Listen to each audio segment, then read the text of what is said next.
Të paktën 8 herë në 3 vitet e fundit, komisioneri Stefan Füle është investuar personalisht që të bindë liderin e opozitës shqiptare të heqë dorë nga veprimet radikale dhe qëndrimet bllokuese.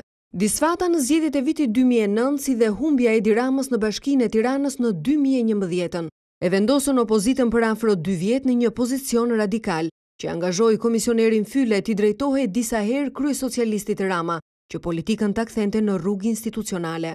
Në shkurt të vitit 2010, komisioneri për zgjerimin i kërkoi nga Brukseli opozitës që të ndërpriste bojkotin pas kësaj deklarate të Edi Ramës. Pa hapjen e kutive nuk ka zgjidhje të krizës dhe as rifillim të jetës normale parlamentare.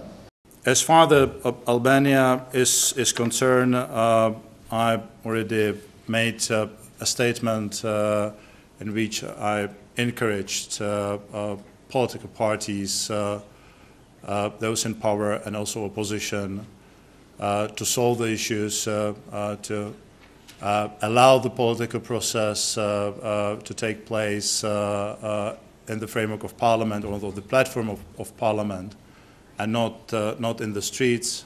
Një muaj më vonë, komisioneri Füle shpresoi gjuhën drejtuar Partisë Socialiste, teksa i quajti pa rezerva bojkotin si instrument antidemokratik në vizitën që ai zhvilloi më 19 mars në Tiranë. Parliament is a place for dialogue and for the resolution of differences. Parliamentary boycotts have no place in democratic politics. Parlamenti është vendi për dialog dhe për zgjidhjen e mosmarrëveshjeve. Bojkotet parlamentare nuk kanë vend në politikën demokratike në mënyrën se si zbatohet në Bashkimin Evropian. Por me ikjen e komisionerit Füle, opozita shqiptare radikalizoi më tej aksionin e saj politik përmes grevës së urisë. Ndaj zhveshur nga gjuha diplomatike, zyrtari i lartë i Brukselit e drejtoi sërish gishtin nga Rama. It's aggravating the situation, and I made it absolutely clear to Mr. Rama that he will have personal responsibility about the health and well-being of the people.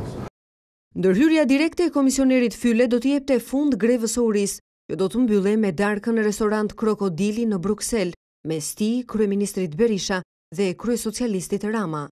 There was open and frank discussion, and I think we're moving forward. Ishte një diskutim i hapur dhe i sinqert.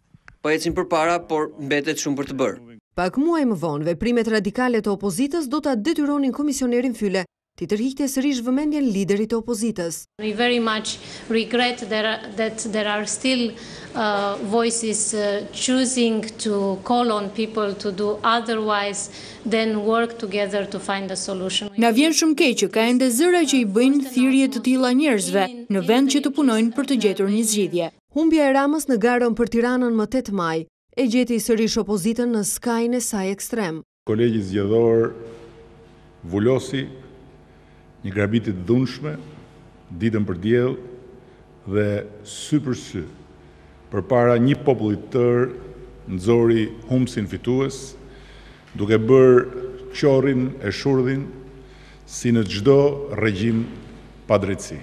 Komisioneri Füle do t'i jepte këtë përgjigje kërcënimit të Ramës për kolegjin zgjedhor. The election's time is over. Zgjedhjet u mbyllën. This crucial area. Nuk komentoi vendimet e kolegjit. In the case of opposition, it indeed means to go back to Parliament and to participate not only in the work of the committees. Opozita duhet të kthehet në parlament dhe të marrë pjesë në seancat plenare dhe komisionet parlamentare. Të paktën 3 herë të tjera komisioneri Füle ka kundërshtuar pa rezerva që prej tetorit qëndrimin refuzues të opozitës ndaj 3 ligjeve të statusit. We have another blockage. Kemi një tjetër bllokim në Shqipëri. Sa keq të shohësh vendin që feston 100 vjetorin dhe të mos jetë në gjendje të marrë statusin kur është kaq pranë tij. And being that close to that. Ati ju deshta qartësonte edhe një herë se nuk ka kusht tjetër veç 3 ligjeve, teksa në Shqipëri Partia Socialiste po hithe në treg iden se kusht për marrjen e statusit ishin edhe zgjedhjet e 23 qershorit. Arata, you're absolutely right. Of course, with the reservation, unless Ju keni shumë të drejtë, Rato. Sigurisht me një rezervë, nëse partitë politike dhe aktorët e tjerë në këtë proces në Shqipëri përmes mosveprimit për 3 kushtet që kanë për të përmbushur, do t'i bëjnë zgjedhjet pjesë të tyre.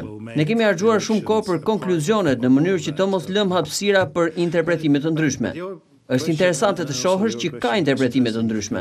Javën e shkuar, ai e quajti një mëkat mos votimin e 3 ligjeve. Këto 3 kushte përbëjnë kërkesën minimale për t'i rekomanduar shteteve anëtare statusin e vendit kandidat për Shqipërinë. Këto janë 3 kushtet që mbeten, ndërkohë që Shqipëria ka plotësuar në mënyrë të habitshme një numër kushtesh të tjera. Sa keq do t'jetë nëse këto 3 kushte mbeten të pasgjidhura, sa keq do t'jetë nëse nuk do të tregohet edhe hapësira më e vogël për të mbështetur ata të shumt që duan shumë ta ndihmojnë Shqipërinë që të hedh hapat e fundit. Janë shumë orë të harxuara të komisionerit për të bindur Ramën se rruga e zgjedhur për të bërë opozit nuk është ajo e bojkotit. E në këto misione, ai ja ka dalë vetëm kur ka treguar me gisht pa dorashka përgjegjësin.